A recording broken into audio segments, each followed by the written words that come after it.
the leadership of the EFF led by the CIC, Julius Malema, and all members.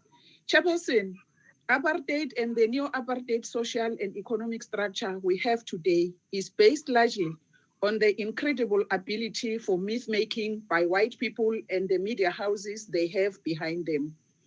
They were able to first crystallize the myth about whites being a superior race and therefore entitled to depossess Black people from their land, murder them, and make them slaves in their own land. Behind this myth, however, was an unrelenting agenda to justify their rapacious looting, their unquenchable thirst for the blood of African people, their obsessive reoccupation with dominating and oppressing Black people. When this country was freed from political apartheid, they again resorted to making myths about their exclusive ability to farm productively, and this they did to foreclose any possibility for radical land reforms in this country.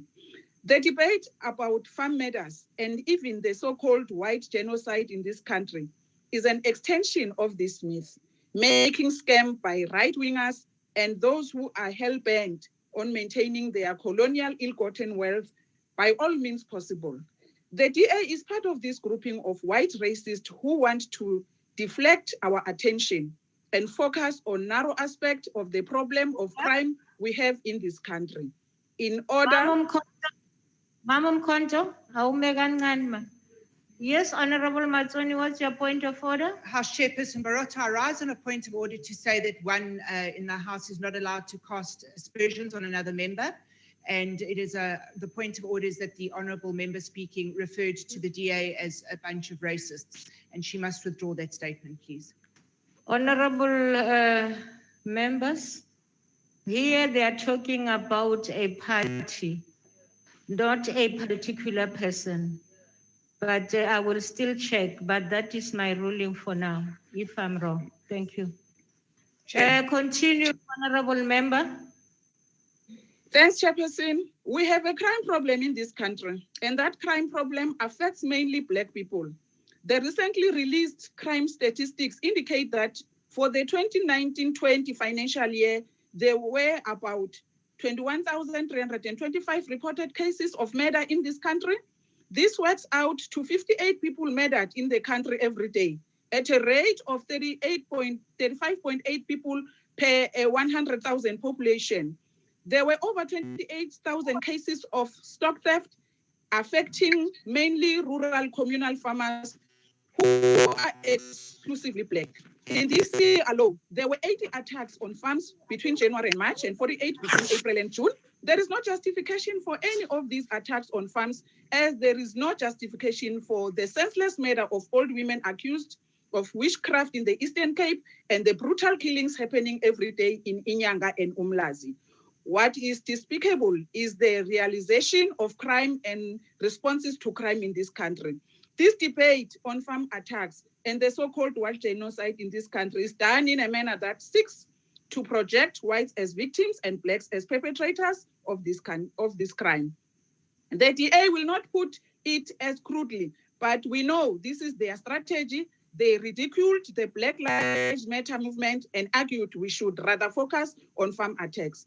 That tells you, Chairperson, that the only lives that matter in their thinking are white people's lives. They have no interest in the resolution of crime in this country as long as white interests and white lives are protected. Any loss of life in this country, Chairperson, is one loss too much. Any violation of rights is regrettable and must be tackled by the state. Honourable Mkonto, can you please hold for a minute? Honourable Mazzoni. Thank you, House Chair Barotto. House Chair Barotto, I have checked the rules and I have conferred with my fellow whips. And it is actually a case of when a grouping of people is continually referred to in a derogatory way, it has to be brought forward as a substantive motion. And I think that if you consult with the NA table, you will find that if you call people murderers or say that they have been party to a certain form of action to which the country wants to apply, that motion would have to come forward even if the individuals aren't named themselves, but named as a political party. Thank you. Thank you. I will rule on that before Order, Chairperson. when I get advice. Honorable Kalipi. Yes, Honorable Chairperson, can we allow our Speaker of the EFF to continue with the debates? The Chair has already ruled on the matter that was raised before. Can our Speaker allow to continue with the debate, Chair? Thank you. Oh, thank you, Honorable. That's where I'm going. Yeah, I've ruled on the matter. The rules. Honorable Mkonto, continue. Thanks, Chairperson. Any loss of life in this country, Chairperson, is one loss too much. Any violation of rights is regrettable and must be tackled by the state. Farmers themselves are not innocent players in this debate. Between 1994 and today, they have evicted over 2 million Black people from farms that have been homes to these people for generations. They continue enslaving Black people in their farms, refusing them basic rights, such as the right to education and proper health care. We do not know if there is any link between the cruel manner white farmers treat people and the violence that sometimes gets visited on them.